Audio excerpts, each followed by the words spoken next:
This is The Right Approach. I'm JW Judge, and with me, as always, is my co-host Barbara Hinsky.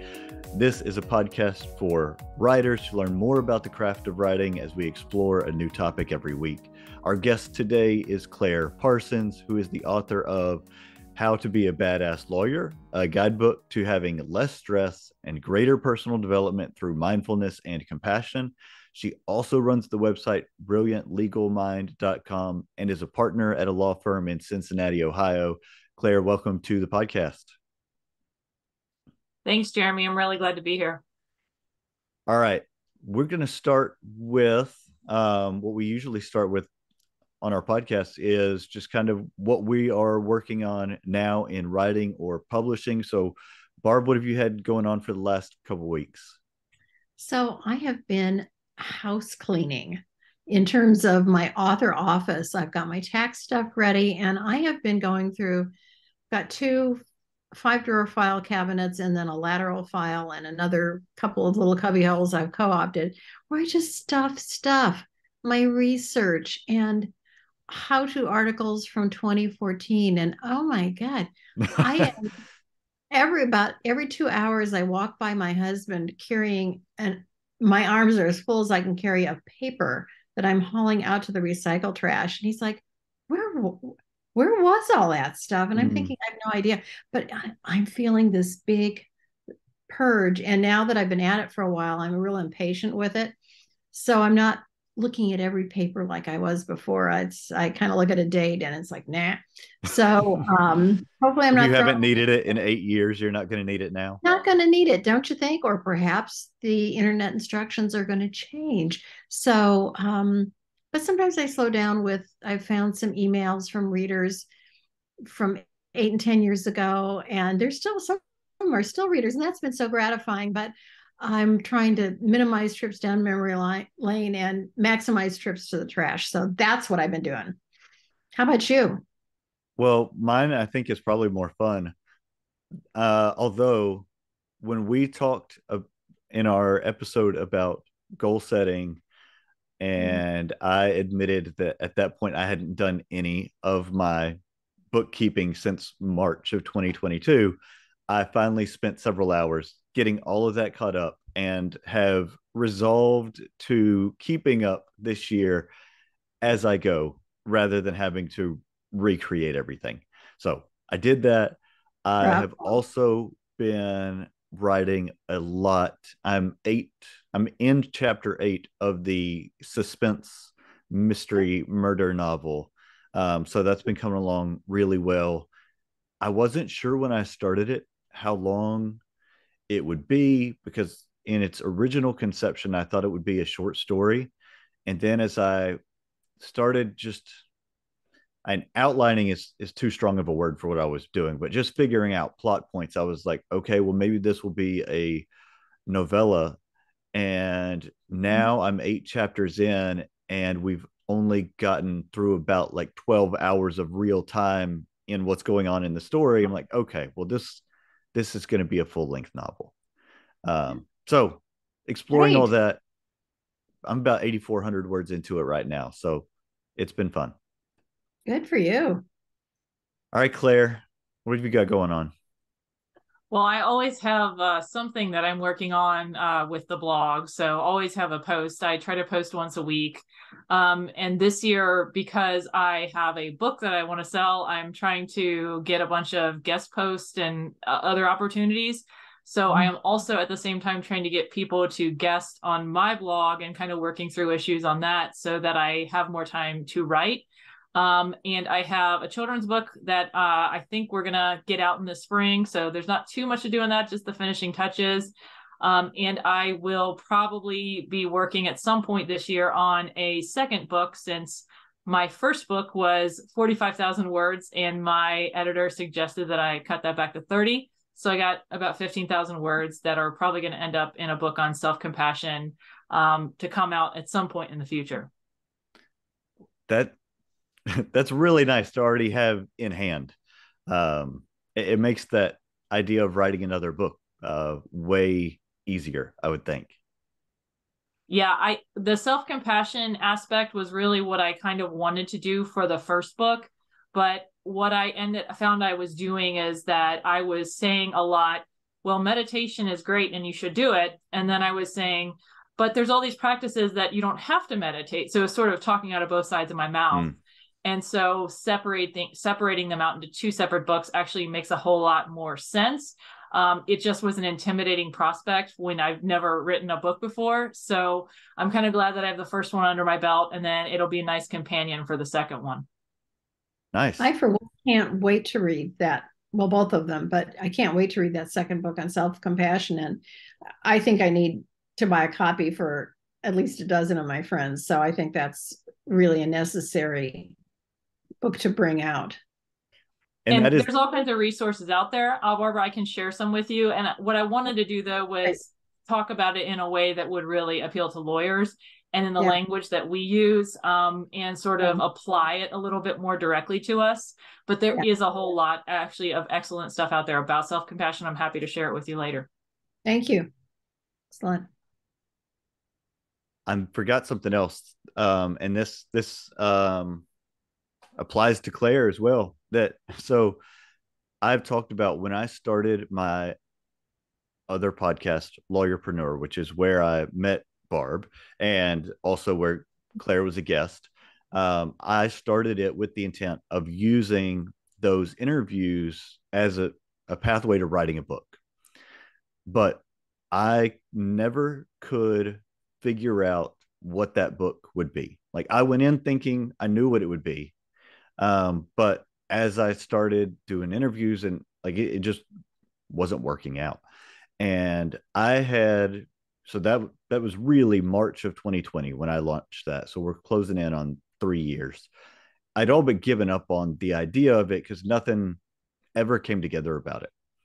Well, on Sunday morning, I was sitting in church and all of a sudden, just like out of nowhere, it all came together about there are 5 themes that ran through that podcast of 60 interviews of lawyers from all over the country who are doing all kinds of different things, but there were these themes about authenticity and creativity and not being afraid of evolving and some other things that I was like, okay, it just all came together. And so when I finished this suspense novel that I'm working on, I can't wait to finally dive into those interviews and pulling that out and developing that nonfiction book that I had really just given up on. All right. So Claire, you have out a book that came out in September, How to Be a Badass Lawyer.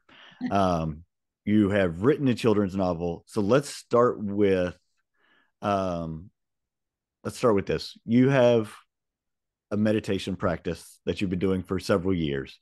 You give presentations on it, speaking about mindfulness and meditation. You've written articles, many articles over the years. What motivated you to put all of that accumulated knowledge into a book? I think I wanted to write a book for most of my life, but I didn't necessarily know what to do, like what to write about. I have not, I mean, I've always liked to read fiction, but I've only dabbled with writing fiction. And when I've done it, it's been incredibly derivative, of other things I've read. So I may at some point get to fiction, but I just am not there yet. But I've always liked writing. I'm really like teaching, and have always been pretty good at it because I can break things down simply. And I just know that there's a lot of people who are sort of afraid of meditation, and it's just made such a huge difference in my life, that I couldn't not talk about it. But honestly, like the progression of me starting to teach and speak about mindfulness and then write about mindfulness, it sort of is so closely intertwined over these last 5 years. And then my additional training and stuff, it's all kind of happened in these last 5 years that it just really made sense to do. I initially started like blogging. I wrote for Miss JD, which is a blog for women lawyers, several years ago. And I remember thinking, I don't know that I can write one blog post a month. I mean, I remember being nervous about that, and it seems silly now. But one of the things I wrote was about mindfulness, and that was one of the first times I wrote about things that weren't just straight up legal issues. I was writing about my life, and some of those pieces got republished in print magazines and things, and I started to use social media to like share them because otherwise no one would see them. And I started to build a little bit of a name for myself in a community. Then I started writing on LinkedIn, and did that a lot because there's nothing else to do in the pandemic. And I had the experience of like writing and co-authoring an anthology book with a bunch of women lawyers. And that happened late in 2020. And that kind of made me really hungry for more. And then I founded my blog. And then last year, I got to the end of the first year of the blog, 50 blog posts in, and they were all about 1,000 words. And I thought, Claire, this is 50,000 words. This is a book. You just need to figure out how to put it together. And I just decided I wanted to. I turned 40 next month, and I was like, that's a good motivator. I want to get it done by the time I turn 40. Because I kind of sense that I have enough words and knowledge and stories in me that I am not going to just write one book, but I needed to get that one done. So I ended up doing a coaching program to get it done. I didn't even worry about finding a publisher. I just decided to go self-publish so I could get it out, and then we'll see what happens next. And is that book The Badass Lawyer? No. Yes. Yeah. Yes. Yeah. I love that title, by the way. And how unexpected for someone who writes The Badass Lawyer to be writing a children's book. I think that's fabulous. Yeah. Well, the children's book, I think that's a function of knowing the right people, one of whom is Jeremy. So what happened with that is I had thought for a long time about a children's book, for talking about how, maybe I want a few minutes to myself as a parent, or maybe I need a few minutes to go meditate, because sometimes I just meditate because I need a rest, or I'm frazzled or whatever. But my kids won't leave me alone, and they're being loud and noisy. And so how do you deal with that real life issue? And so I wrote this funny poem, and actually I just changed law firms last year. And it was the week I gave notice at my firm, and I had been there 14 years. It was a huge emotional deal. Very scary, very like exciting, very just totally emotional. I had like 20 spare minutes one night. I sat down on my computer, and this poem just came out of my head. I think I just needed some distraction.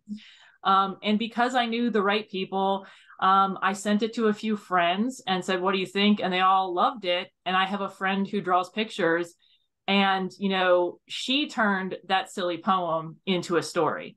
And it's amazing what can kind of happen when you collaborate with other people and join together.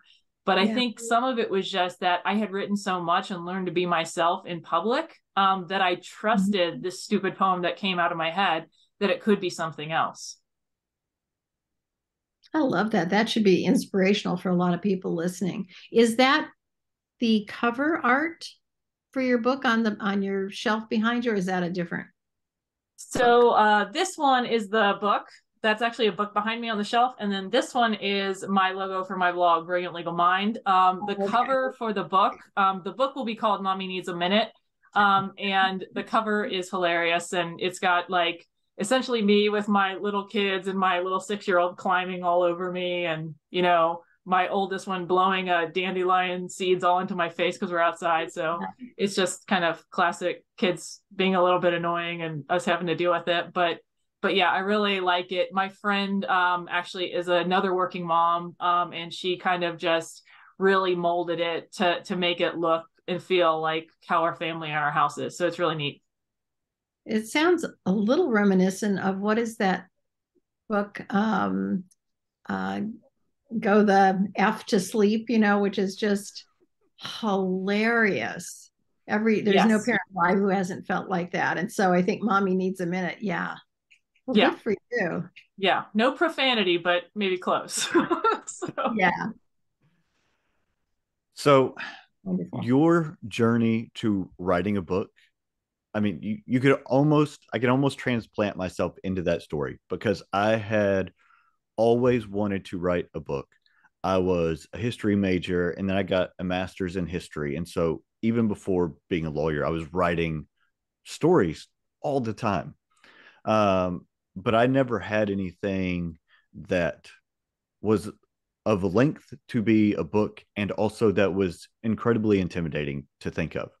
But then I started my law blog in 2016, and by 2018, I looked at how many posts I had that fit into, three main categories, and I was like, oh, well, that's more or less a book right there. And so I approached the American Bar Association, and they were interested.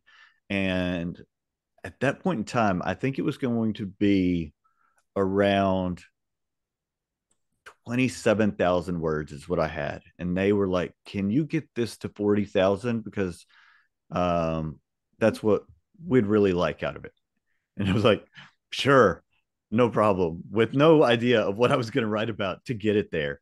But at that point, I had written so much that sometimes I have, well, I fluctuate between an abundance of confidence and then on the other end of that spectrum is total self-doubt. And I guess on that particular day, there was just an abundance of confidence that I could do that, and ultimately did. But very similar of, I've already written this much. I didn't have to do it all in one go, but there's enough here to turn into a book. And then that turned into several. And so I really like that you have in mind already that I'm not just a person who's going to write one book and that's it and be done. I've got more in me to say than that. I think one thing that sort of helps me in this is that I also speak and teach a lot. And I also will say, just being a lawyer and the way that we write, like I've written so many briefs where you outline them and you chunk them up into sections and you understand the structure of how things flow. And my mind kind of works like that automatically. Like, I don't even always need to outline briefs, even complicated ones, because I already kind of can put the pieces together and I've done it so much. And so for this, once I really fully internalize that a book is really a bunch of chapters. And what are a bunch of chapters? They're kind of longish blog posts, right? They might read a little different, and you might teach them, structure them a little different or write them a little bit different language, but it's the same idea. And when I realize I've already done this, I just need to do it in a slightly new application and chunk it up into pieces. Then it was off to the races, and actually writing it out wasn't that difficult. So several years ago, I read a book called Big Magic by Elizabeth Gilbert, which ultimately I suggested to Claire, and which Claire read. Barb, are you familiar with this book? I'm not. I'm certainly familiar with her. Okay, yeah. So Elizabeth Gilbert is the author of Eat, Pray, Love, and other books. And this book is about creativity. And I think one of the things that she talks about in the book that runs true for all three of us in this conversation is about not seeking permission for your creativity, and just going out and doing it because it's something that is inherent to you and something you want to achieve, and you're ambitious and driven to do it. So what, and I think some people think that is audacious in either a good way or bad way. How do you view that, or do you see yourself, Claire, and then maybe even Barb weigh in on this, as somebody who doesn't need to seek permission to do it, and you're just going to go out and do it because it's what you want to accomplish? I have a couple answers to that. I'm not sure which one I'm going to settle on. I might end up giving you all of them. I think, like, I don't know that I really call myself this big audacious person. I mean, I think a lot of people that write books tend to be like nerds, right? We write books because we like to read books, and I'm an introvert. And I've always considered myself kind of a nerd. I was not popular in high school. I don't really care about being popular. It's not my thing. But like, I think, like, I will say, like, on the personality scale, if you've heard about like disagreeable or agreeable people, I'm 100% a disagreeable person. Like, I will kind of do, not that I'm trying to be mean on purpose, obviously, as a meditation teacher, but like, I kind of am more interested. I'm not a pleaser person. I don't have that aspect of my personality to sort of saddle me with that obligation. And I've always tended to be a good girl. I tend to follow the rules. I'm a lawyer. That's what we do. I think for me, though, one thing that was really important to my writing is actually my mindfulness practice, because it gave me the mental space to recognize that all these thoughts that I had in my head that just held me back and kind of kept me down and kind of suffocated me for a long time, I gave them some space, and all of a sudden I could see what some of them were, and some of them were ideas, and I needed to write. And because of the way my overthinking was, I had to publish them and get them out. And so I wasn't so much so brave or gutsy. I was afraid a lot of times. Almost every time I post something, I'm afraid. But the desire to get rid of the thoughts and ideas and push them out was stronger. And what ended up happening was that I got good feedback. I found friends. I started to build a body of work, and you build confidence that way. But I will also say that, I'm reading another book called Creative Confidence right now. And it's about the IDEO group. It's a business group where they come together and help people come up with ideas. And they kind of present this case that a lot of people just don't have creative confidence, where a lot of people don't think that they can do something that will make a difference in the world, that can change the world in some way. And when I kind of look back on it, I always have been a maker of things. I've always had like little hobbies and little craft things. I was obsessed with origami as a kid. Then I made these little bead necklaces as a kid. I've generally always been making stuff. And my oldest daughter is the same way. She gets into my craft stuff and she gets in trouble, glitters everywhere. It's a mess.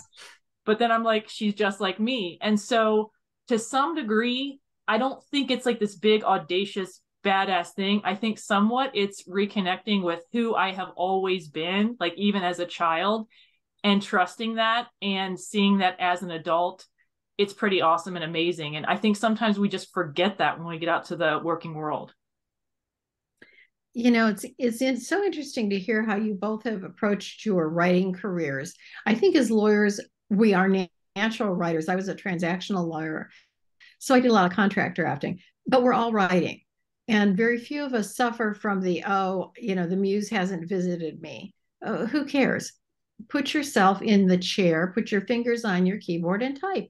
And we do. So that's not a challenge for us. I came to writing later after I broke my neck in a car accident and was in a neck brace in 2010, and really couldn't do anything else except my lower body was unaffected and I could walk, and I had double vision and all the rest. Couldn't read, watch TV, use a computer, but I could think. And so I thought up my 5-book Rosemont series, and I had thought, well, someday when I retire, maybe I'll write fiction.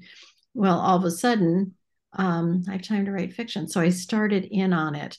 And I guess I approached it from, all right, I want to see, I thought I will embarrass myself with my first book. It'll feel good. My friends will buy it, and then it'll be done. Never really thinking that it would do well, which it did. And then I thought, okay, I want to write books that people will buy. I was loving it. So I thought, let me have a career in this.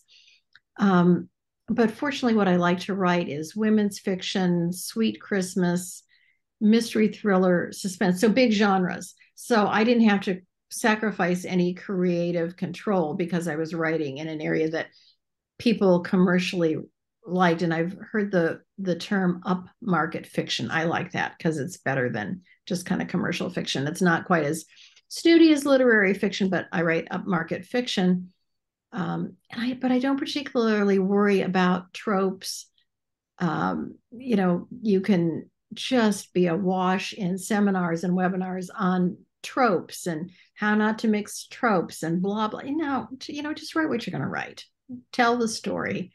Your writer is going to be smart enough to realize, what's going on. So I guess maybe that's my little toe hold out, or moving my toe over the line of the box that maybe you would be in.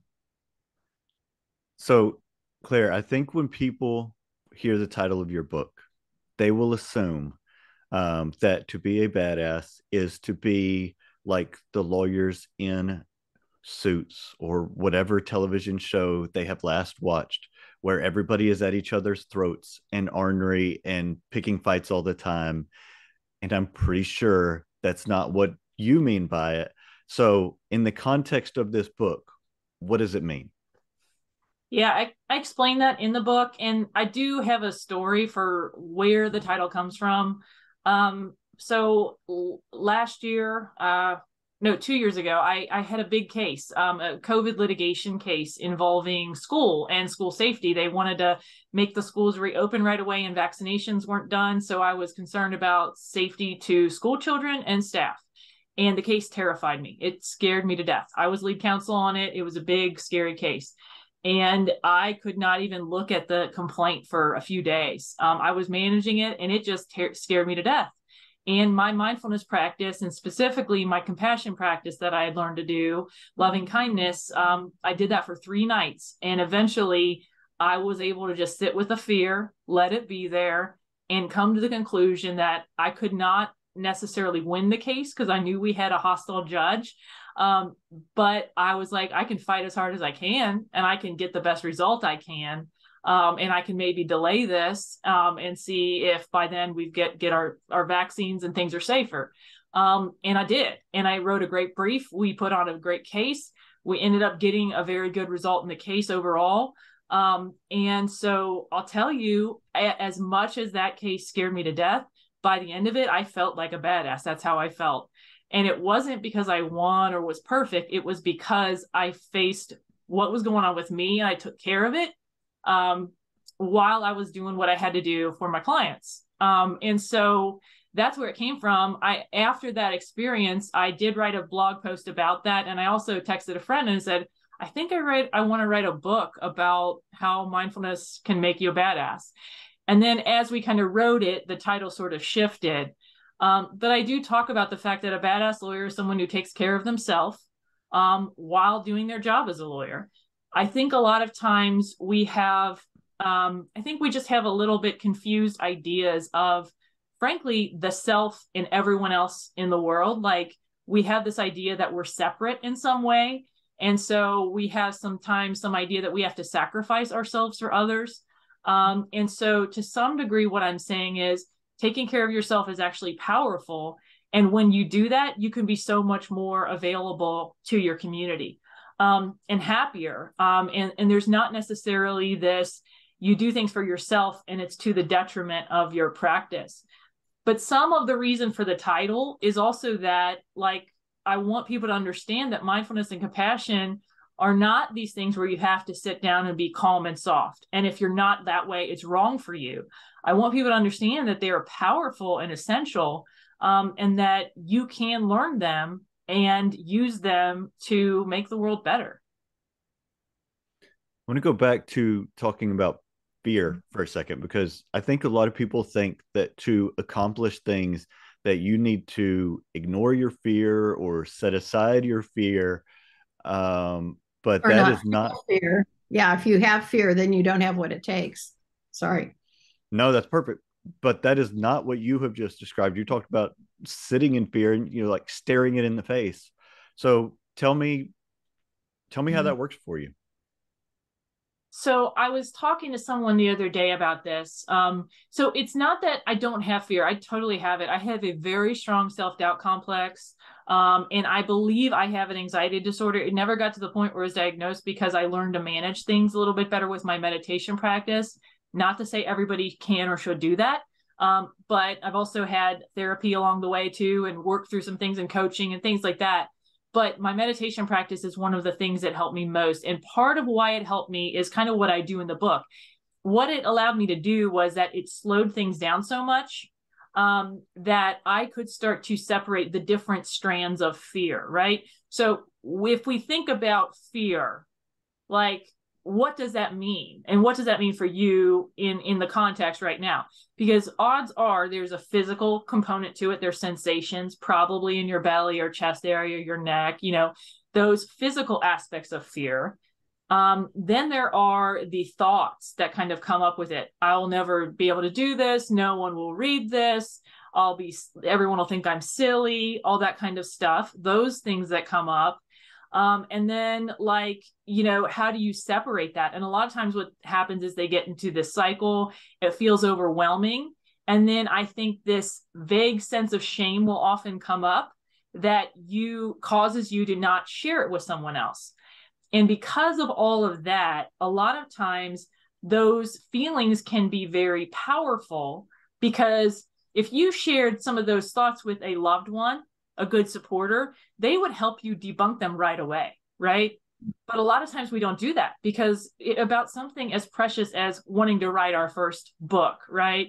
Or do this long sought after dream that we've never told anyone about. Those thoughts can be killers, because you know, it's this idea of a dream that we don't even have fully realized yet. And so we don't share it, we don't do anything about it, we tuck it away in our brain. And I think one thing that is great about mindfulness is it gives you that mental space to see these ideas, and kind of you start to get to the point where you just let things run through your mind and you don't interfere. And you kind of get better judgment about which ones are good and which ones are not.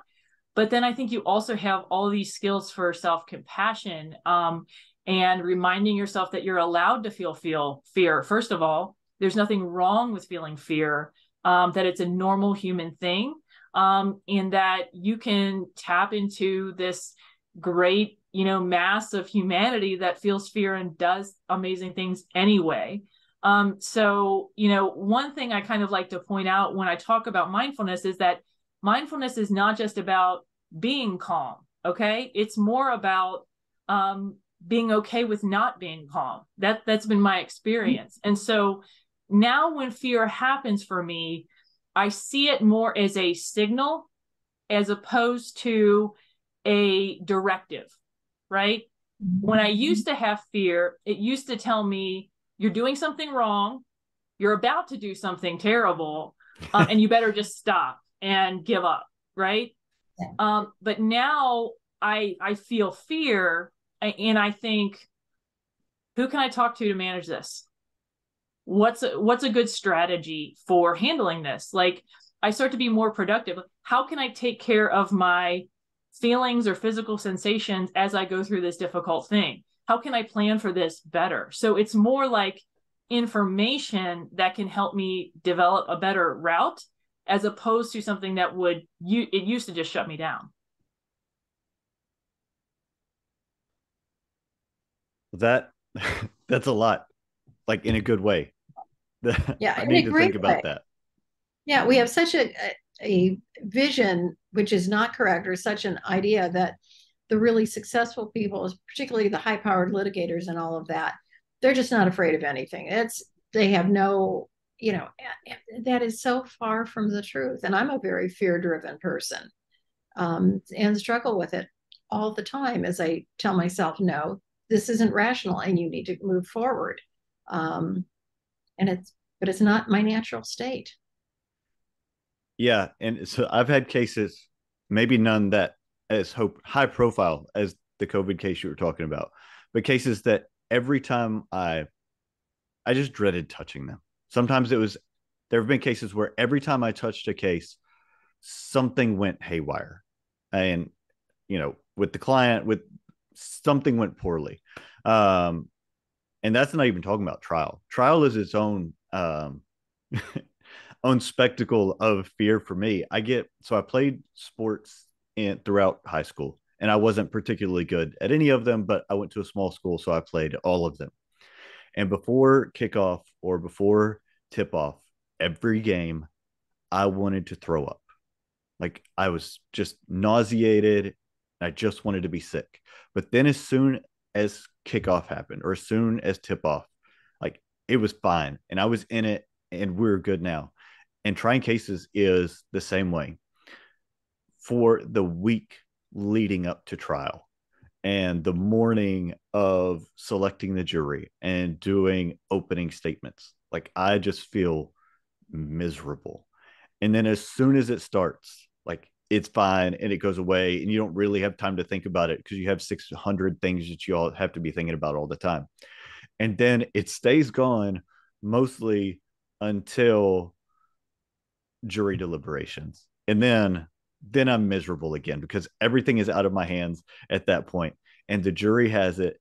And then the worst part is when there's the knock at the door of the jury room and they tell, the clerk or whoever that they have a verdict. And then that's misery too. But I can really identify with that and experiencing fear throughout all of these different processes. And you have to figure out how to cope with it. And there's no, for me, there's no escaping it. There's no getting past it. It's a part of the experience for me. And it's just managing it. One of the things I've learned to do, and I don't know that this is always the right strategy for everyone, but one of the things I've learned to do is to answer the what if questions. Okay. So, like, what if we lose the case? What if, my book doesn't sell? What if, whatever? And when this book was getting ready to come out, I remember thinking, well, what if nobody buys my book? And then I was like, well, I'll probably just write another one. I mean, and that kind of just made me laugh because I knew it was true. And, we sometimes think of these bad results as if they're the end, but the reality is there isn't. Like, what if I lose the trial? Well, then I'll talk to my client, we'll come up with a strategy, and we'll do what we always do. It's not the end. You still have skills for dealing with those difficult situations. That's why the client hired you in the first place. And so don't forget that. Or what if I have a really bad thing? Well, then I'm going to rely on my friends and family to support me through it, because that's what's worked for me in the past. So sometimes answering those what ifs doesn't make them seem so powerful. Yeah, that's really good. There is someone in my life that I will not identify who they like to say, well, what's the worst case or what's the worst thing that could happen? But then they will name some like mildly bad thing that is not anywhere close to the worst thing that can happen. So I totally agree. Asking the what ifs is important, but also being honest about what the answer is equally important. I think this is a great place to leave off. Before we go, though, I want you to tell people where they can find you, where they can find your book, and hopefully in a few months from now, the children's book too, Mommy Needs a Minute. All right. So the book is on Amazon. It's also on Bookshop and BarnesandNoble.com. And my blog is Brilliant Legal Mind. The best place probably to follow the blog is LinkedIn. That's where we've got the most following. And then you can also find me on LinkedIn. I'm active there. I respond to messages at Claire E. Parsons. Well, thank you so much for your time. I really enjoyed this conversation. Yeah, Thank I'm looking you. forward to Mommy Needs a Minute. Aren't we all?